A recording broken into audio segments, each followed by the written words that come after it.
Баршаңызға сәлем. Біз бүгін осындай күшті болып шығатын жасалу жолы оңай әрі тез дайындалатын салаттың түрін дайындаймыз.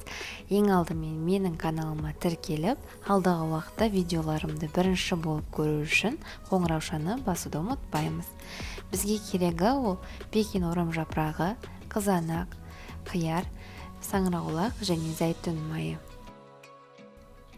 Орам жапырағымызды алып, видеода көріп тұрғандарыңыздай төртбұрыштап тураймыз. Оған консервтегі саңырауқұлақтарымызды саламыз және де қиярымызды да видеода көріп тұрғандарыңыздай етіп тураймыз. Қызанағымызды да дәл солай етіп тураймыз. Қалауларыңызша көбірек қоссаңыздар болады. Туралған біздің массамызға шым-шым тұзымызды қосамыз және де зәйтүн майымызды қосамыз. Кунжут қосамыз. Барлығын жақсылап тұрып араластырамыз.